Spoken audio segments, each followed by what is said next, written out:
جانور سے اس کے بچوں کو جدا کرنے سے منع فرمایا۔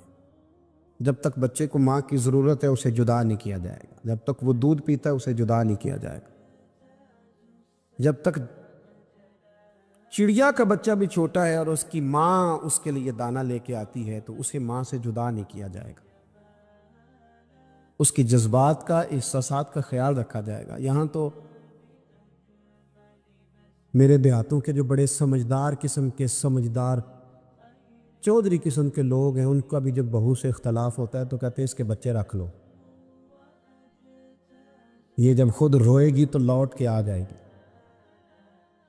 جس محبوب نے جانور سے اس کے بچے جدا کرنے سے منع کیا، ماں سے بچے جدا کر رہا ہے۔ اور سیانے لوگ اور کچھ میکے بھی ایسے ہیں، میکے بھی وہ کہتے ہیں بیٹے تو آ جا اور بچے واپس کر دے، اس لیے کہ بھئی ہمارا نہیں ان سے نظام چلے گا، بچے ان کے ہیں تو ان کو دے۔ یا کتنا ظلم ہے۔ سیانہ انسان ہو کے یہ بات کر رہا ہے، سمجھدار ہو کے، عقل مند ہو کے، ذی شعور ہو کے، دعویٰ ہے اس کی بزرگی کا۔ نبی رحمت علیہ السلام کی غلام حضرت ابو ہریرہ رضی اللہ تعالیٰ عنہ فرماتے ہیں، مشکات میں موجود ہے، فرمایا کہ چڑیا آئی اور آ کے میرے نبی کے کندھوں پہ بیٹھ گئی۔ جانے اس چڑیا نے کیا کہا کہ محبوب کی آنکھوں میں آنسو آ گئے۔ حضور روئے اور فٹافٹ حضور اٹھے، فرمایا کون اس کے بچے اٹھا کے لایا ہے؟ کس نے اس کے بچے اٹھائے؟ کون ہے؟ جلدی بتاؤ۔ حضرت ابو ہریرہ کہتے ہیں ایک صحابی ہے کہ یا رسول اللہ مجھے ذرا پسند آ گئے تھے تو میں اٹھا لایا ہوں۔ حضور نے فرمایا اسے واپس کر دے، ورنہ یہ ایک میری بارگاہ میں شکایت کر رہی ہے تو قیامت میں بھی تیری شکایت کرے، اور جا وہیں رکھ کے آ جہاں سے تو اٹھا کر کے لایا تھا۔ میرے دوستو، دین اتنے اعلیٰ حقوق بیان کرے جانوروں کے اور انسان اس سے آگے بڑھ کے انسانوں کے ساتھ سلوک کرے۔ اور یہ بھی یاد رکھ لے کہ شکار ضرورت کے لیے کھیلنا جائز ہے، شوق کے لیے کھیلنا جائز ہے نہیں ہے۔ آپ شوق کے لیے جانور مار کے گھر آ گئے، شوق کے لیے جانور مارا اور گھر آ گئے۔ معاذ اللہ تعالیٰ ایسے بھی شہزادے ہیں سیاستدانوں کے، سیٹھوں کے، نوابوں کے، جو کہتے ہیں کہ ابھی وہ کوئی کھانے کے لیے تھوڑی شکار کر رہا ہے، وہ تو نشانہ پکا کر رہا ہے اپنا۔ معاذ اللہ نشانہ سمجھ کے جانور کو مارا جائے گا۔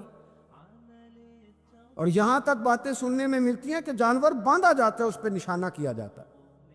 رسول پاک علیہ السلام نے لعنت فرمائی ایسے شخص پر جو بندھے جانور پر نشانہ لگاتا ہے۔ یہ ہمارے شوق ہیں، یہ بڑائی کی علامت ہے۔ 4 پیسے آیا تو لوگوں نے یہ شوق پال لیے، اور بے دریغ جانوروں پر لوگ بندوقیں اٹھائے گھومتے ہیں۔ حضرت محی الدین ابن عربی کہا کرتے ہیں کہ جس کو پورا ہفتہ ہو گیا نا، وہ طریقت کا مسافر بھی، جاگ رہے ہیں آپ حضرات؟ کہتے تھے جس کو پورا ہفتہ ہو گیا نا طریقت کا مسافر بھی ہے، پر اللہ رسول کی یاد میں رویا نہیں۔ فرماتے تھے مجھے تو اس کے ایمان پر شک ہونے لگ گیا کہ 8 دن ہو گئے اسے خیال ہی نہیں آیا۔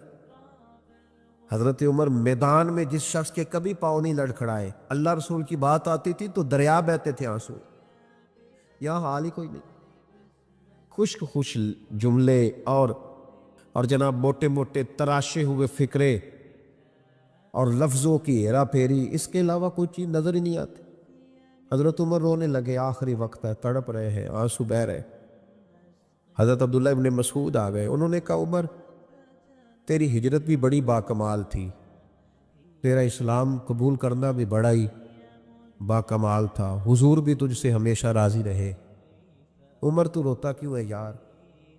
بات تو یہ ہے کہ جب تو نے خلافت سنبھالی تو پھر تیرے طریقے بھی باکمال ہی تھے، اور جب تو میدان میں اترتا تو پھر بھی تیرے معاملات باکمال تھے، اور جب تو مال غنیمت بانٹتا تھا پھر بھی تو باکمال۔ یار ہر موقع پہ تو باکمال تھا تو جاتے دفعہ روتا کیوں ہے؟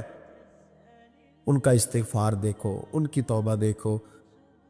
حضرت عمر پھر رو پڑے، کہنے لگے عبداللہ لوگوں کو میری نیکیوں کا پتہ ہے، گناہوں کا تو نہیں نا پتہ۔ وہ تو میں جانتا ہوں یا میرا مالک جانتا ہے نا، نیکیاں تو سب کے سامنے، پر من آنم کے من دانم، جو اندر چھپے ہوئے گناہوں کے ڈھیر ہیں وہ تو میں جانتا ہوں۔ تو نے میرے کلمہ پڑھنے سے لے کر میری حکومت تک میری ساری نیکیاں گنوائی ہیں، اب دعا کر میرے لیے، کہ رب میری نیکیاں اور بدیاں برابر برابر کر دے، مجھے درجہ نہیں چاہیے، بس اللہ مجھے معاف کر دے۔ درجوں کی ضرورت نہیں ہے۔ یہاں تو لوگ درجات لے کے بیٹھے۔ حافظ کہتا ہے کہ میں جتنے آیتیں ہوں گی اتنے میرے درجے بلند ہوں گے۔ پہلے درجوں والا کام تو کوئی کرنا۔ مولانا کہتے ہیں کہ نور کے ممبر پہ بیٹھوں گا، بھائی پہلے بتا نور کے ممبر کی طرف تیرا سفر بھی جاری ہے کہ نہیں؟ تاجر کہتا ہے کہ میں سخاوت کروں گا تو حضرت عثمان کے ساتھ جگہ ملے گی، پر حضرت عثمان کی سخاوت اور اپنی سخاوت کا فرق بھی دیکھ۔ مجاہد کہتا ہے کہ میں نبی پاک کے جہاد والے صحابہ کی پشت پہ رہوں گا تو پہلے اپنے کام تو دیکھ۔ اور جب ساری باتیں سمجھ میں نہ آئے تو پھر اللہ کی بارگاہ میں استغفار کا، پھر بیٹھ۔ بڑے لوگ استغفار کرتے، معافی چاہتے، اور یہ استغفار پھر اتنا کرم کرتا، اتنی آسانی کرتا، اس قدر بہتری کرتا کہ وہ مانگ تو اپنے گناہوں کی معافی رہے ہوتے تھے اور اللہ رحمتوں کے دروازے کھول دیتا تھا۔ اللہ ان پر کرم کے، ایک ہوتا ہے خوف، ایک ہوتی ہے خشیت۔ خوف والے لوگ توبہ کرتے ہیں، خشیت والے استغفار کرتے ہیں۔ ایک ہوتا ہے خوف، ایک ہوتی ہے خشیت والے استغفار کرتے۔ نبی کریم علیہ السلام نے فرمایا میں دن میں 100 مرتبہ استغفار کرتا۔ دن میں توبہ والا کہتا ہے کہ میں بھول گیا تھا، مجھے معافی مل جائے، اور خشیت والا کہتا ہے میرا یار ناراض نہ ہو جائے، وہ استغفار ہی کرتا رہتا ہے، وہ معافی مانگ۔ حضرت رومی نے مثال دی ہے، فرماتے ایک عورت تھی تو بھیک مانگا کرتی تھی۔ ایک دن بادشاہ کے دروازے پہ بھیک مانگنے گئی تو بادشاہ کو پسند آ گئی، اس نے نکاح کر لیا۔ 20 کنیزائیں اس بی بی کے پاس تھی خدمت کرنے کے لیے، روٹی دینے کے لیے، کپڑا دینے کے لیے، لیکن وہ ہر وقت روتی رہتی تھی، ہر وقت روتی۔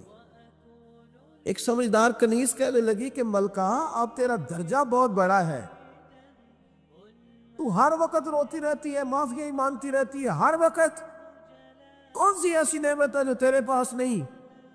تو وہ کہنے لگی اس لیے تو روتی ہوں۔ تو کیا مانا؟ کہنے لگی اس لیے روتی ہوں کہ میں اس قابل نہیں تھی جو مجھے مل گیا، کہیں میرے سر کا سائی ناراض نہ ہو جائے، وہ کہیں بگڑ نہ جائے۔ مجھے پتا ہے کہ میں کیا تھی اور مجھے کہاں تک پہنچا دیا، میں روتی اس لیے ہوں کہ کبھی کہیں وہ ناراض۔ حضرت عمر اس لیے روتے تھے کہ کہیں مصطفیٰ ناراض نہ ہو جائے۔ حضرت ابو بکر اس لیے تڑپتے تھے کہ کہیں اللہ کا فضل روٹھ نہ جائے۔ یہ جو مولا علی اپنے کمرے میں بیٹھ کے زور زور سے استغفار پڑھتے، تو اس لیے نہیں کہ بڑے پاپ تھے جن کی معاذ اللہ معافی مانگتے تھے، اس لیے کہ رب رسول کہیں ناراض نہ ہو۔ خشیت تھی کہ جہاں ہم پہنچے ہوئے کہیں وہاں سے واپس۔ استغفار بندے کی اللہ سے صلح کرا دیتا ہے، بندے کی رب سے صلح ہو جاتی ہے جب استغفار۔ دیکھیں نا، بڑی سادی سی بات ہے کہ دو بھائی ناراض ہو تو بڑا کہتا ہے اس نے میری بے ادبی بڑی کی، تو چھوٹا اگر پاس آ جائے اور پیر پکڑ لے کہ چل یار معاف کر دے، تیرا بھائی نہیں۔ پتہ کیا ہوتا ہے؟ صرف معافی نہیں ملتی، ہاں صرف معافی نہیں، چھوٹے نے بے ادبی کر دی، بڑے کو تکلیف ہوئی، بات جب آگے بڑھی نا تو بڑے نے شکوہ کیا۔ جب لوگوں نے چھوٹے کو سمجھایا تو چھوٹا جب معافی مانگتا، ادھر دیکھو میری طرف، جب چھوٹا معافی مانگتا ہے نا اٹھ کے جاتا ہے، اور بڑے کے پیر پکڑتا تو نرا معاف نہیں کرتا، بڑا رو بھی پڑتا ہے، بڑا رو بھی پڑتا ہے، اور وہ کہتا ہے کہ وہ میں اور تم اماں کے پاس اکٹھے بیٹھتے، ایک باپ کی موٹر سائیکل پہ اکٹھے بیٹھتے، تو تیرا اور میرا رشتہ اتیار تو نے یہ کیوں؟ وہ جو آنسو نکلتے ہیں نا، وہ درد ہوتا ہے، وہ کیف ہوتا ہے، وہ سوز ہوتا ہے، وہ لذت ہوتی ہے، وہ پیار ہوتا ہے۔ رب کہتا ہے تو معافی مان، انہو کان غفارا، تو معافی مانگ، میں تجھے معاف بھی کروں گا، تیرے اوپر رحمت بھی فرماؤں گا، تیرے اوپر کرم نوازی بھی کروں گا، تجھے نواز دوں گا، تجھے عطا کروں گا۔ حضرت موسیٰ کلیم اللہ علیہ السلام کا زمانہ مبارکہ تھا، قحط پڑ گیا، بارش نہیں ہوتی۔ ہم لوگ نا، اب تو خیر ہمارے پاکستان میں تو ٹیبل ٹاک ہوتی ہے، ٹاک شو ہوتے ہیں، ہمارے یہاں تو پتہ کیا جاتا ہے کہ بارش ہو کیوں نہیں رہی، اور اس پہ یہ ہوتا ہے کہ دھواں بڑا چڑھ گیا ہے، حالات بڑے خراب ہے، فلاں ایسے ہو گیا، قحط کا ہم تو اسباب تلاش کرتے رہتے ہیں نا جی، فوق بہت زیادہ ہے، فلاں چیز ایسے ہے، فلاں چیز ایسے، ہم تو یہ تلاش کرتے رہتے ہیں۔ وہ لوگ یوں نہیں کرتے تھے، وہ سیدھے جا کے مصلوں پہ بیٹھتے تھے، اس لیے کہ وہ کہتے تھے جب رب چاہتا ہے تو پھر کوئی چیز کسی چیز کو روک سکتی، وہ سیدھے مصلے پہ بیٹھتے۔ اعلیٰ حضرت فاضل بریلوی رحمۃ اللہ علیہ کے پاس ایک مولانا محمد حسین آئے، وہ فلکیات کے بڑے ماہر تھے، تو اعلیٰ حضرت نے فرمایا ذرا ستاروں کا حساب لگا کے دکھاؤ بارش کب ہوگی؟ کہنے لگا پورا مہینہ تو نہیں ہوگی۔ تو اعلیٰ حضرت رحمۃ اللہ علیہ فرمانے لگے کہو کہ میرا علم کہتا ہے مہینہ نہیں ہوگی، اللہ چاہے تو ابھی ہو سکتی ہے۔ کہنے لگا جی وہ تو ٹھیک ہے پر میرا علم، وہ جیسے روز لوگوں نے پیر نیٹو سے شاہ صاحب نہیں کھولے ہوتے کہ بارش کب آئے گی،